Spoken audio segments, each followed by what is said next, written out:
Well, certainly there was a lot of energy in the air. It's my belief that the recording studio was coming into its own as an integral part of the music-making process.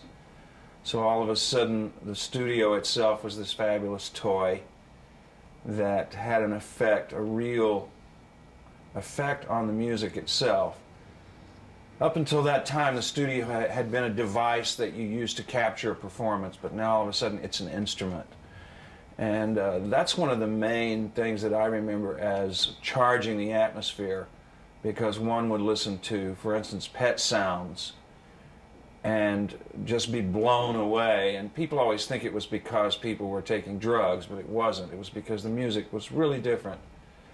And people would be so inspired. There is some story that may be apocryphal about Paul McCartney hearing Pet Sounds and spending 24 hours in the same room listening to the record. I think we all did a lot of that. I remember that when Johnny Rivers and I first got our copy of Sgt. Pepper's Lonely Hearts Club Band, we literally spent days listening to that record over and over and over again. So the idea was, wow, let's go do something. So, I mean, that's just the feeling of a bit of competition, but I would say more inspiration of saying, wow, listen to what they did. Let's see what we can do. I remember working in a little tiny studio down on Melrose called Audio Arts, where I wasn't really having a particularly great time.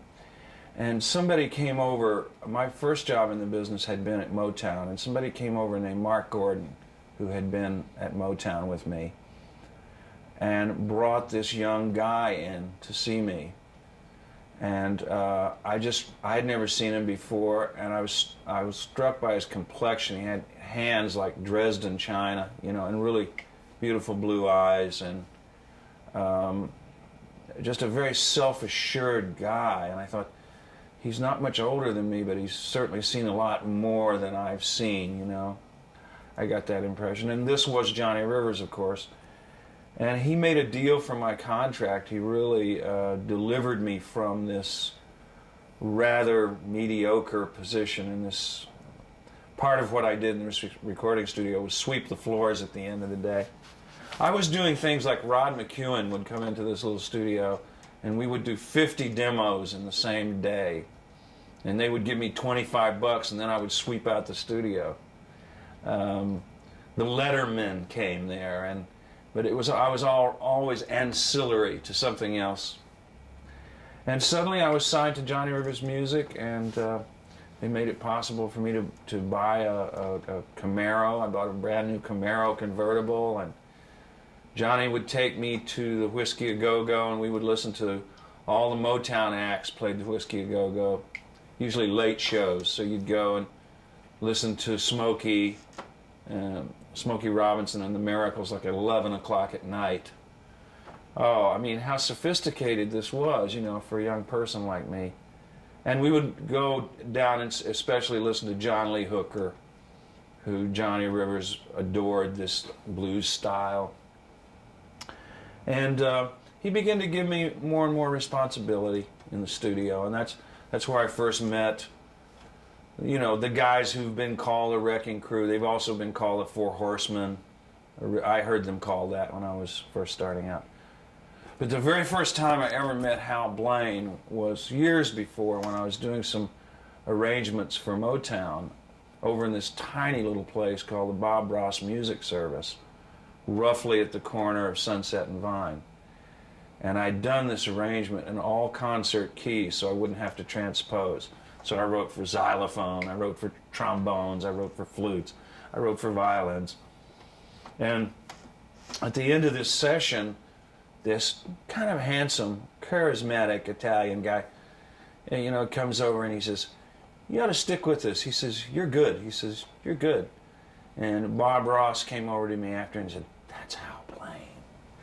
And to tell you the truth, I didn't know who Hal Blaine was, but the way he said it, I knew that I should find out quickly who this guy was. And that's how I met Hal, and his first words to me were ones of encouragement. "Hey, this is good, you know. You can learn to write for all these instruments," he said. You know, great. But they already had tremendous reputations. And people were used to just turning their music over to those guys, and they were really the arrangers and the guys who worked out all the details of the way the song sounded. They weren't used to people telling them how things went, you know, is all. And certainly I think Larry Knechtel must have known immediately that he was my better when it came to tickling the ivory. So, you know, what was I doing? I remember a lot of funny things that happened with those guys. Speaking of Knechtel, I don't know whether anyone's ever told you this before, but he used to read paperback novels nonstop in the studio.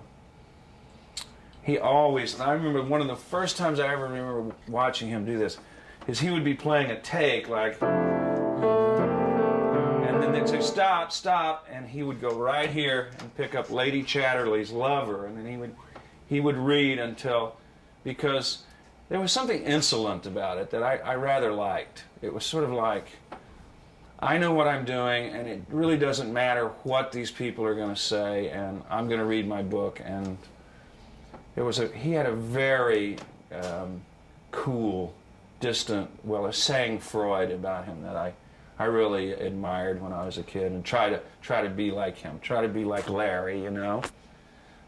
Western 3 is the studio I remember most at the beginning.